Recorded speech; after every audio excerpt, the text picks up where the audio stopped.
بسم اللہ الرحمن الرحیم۔ ان اللہ یأمرکم ان تؤدوا الامانات الی اہلہا۔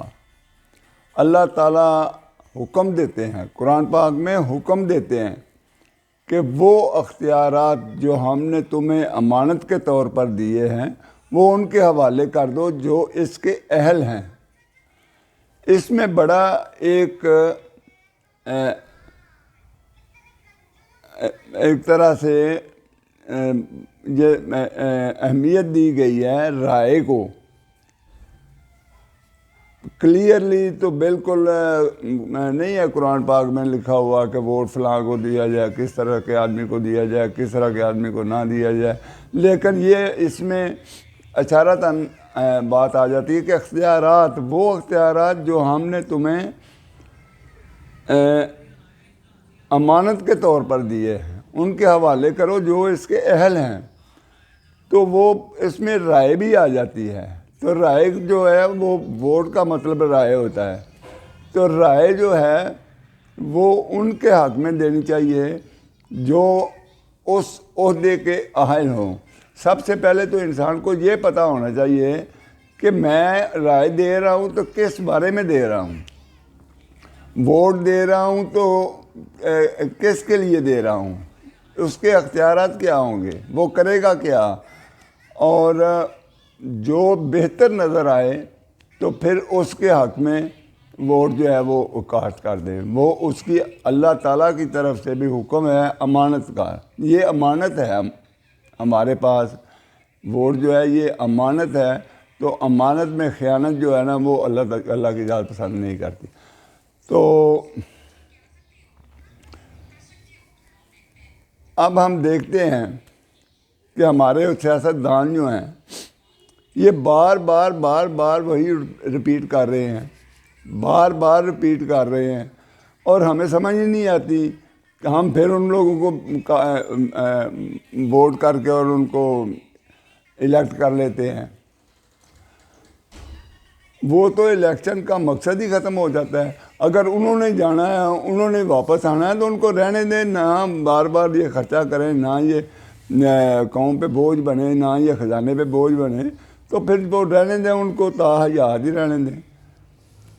اب یہ جو پچھلے وزیر خزانہ تھے وہ وہاں سے آئے تھے لندن سے ملک میں معیشت بہتر کرنے کے لیے، اور جو تھا وہ ڈالر اور اس کی قیمت کنٹرول کرنے کے لیے، وہ ڈالر کو کم کرنے کے لیے آئے تھے۔ انہوں نے آگے ہر چیز ہی بڑھا دی، وہ ایسی بڑھائی، ایسی مہنگائی ہوئی کہ وہ آج دن تک کنٹرول ہی نہیں ہو رہی۔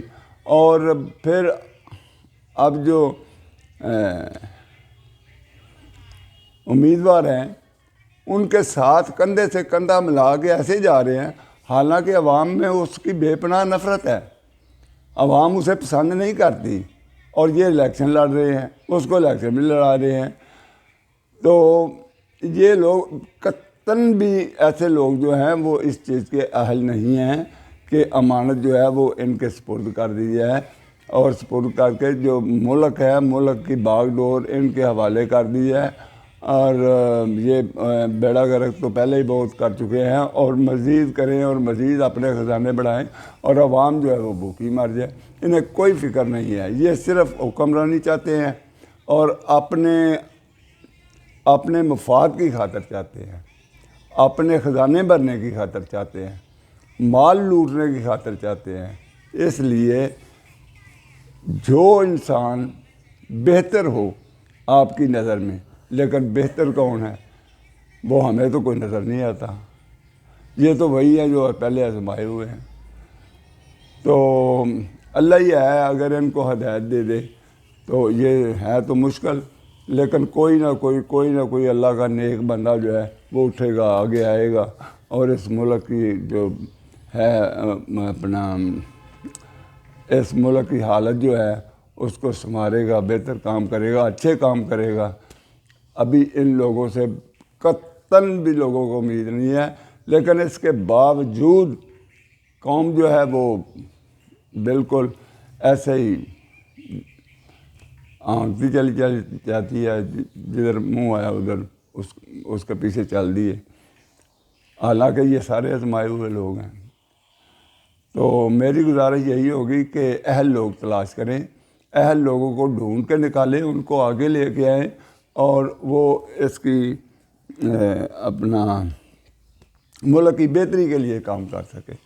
وہ مشن جو قائد اعظم لے کے چلے تھے، جس کے لیے یہ ملک بنایا گیا تھا، اس کو پورا کرنے کے لیے یہ ہم لوگوں کا، یہ رائے دہندگان کا، جنہوں نے امانتیں اٹھائی ہوئی ہیں، ان کا فرض ہے کہ ان کو تلاش کریں اور تلاش کر کے آگے لے کے آئیں، اور تاکہ یہ ملک کی سلامتی کے ضامن بنے۔ تو آج کے لیے اتنا ہی۔ اس کو سبسکرائب کرنا اور شیئر کرنا نہ بھولیے۔ بہت مہربانی۔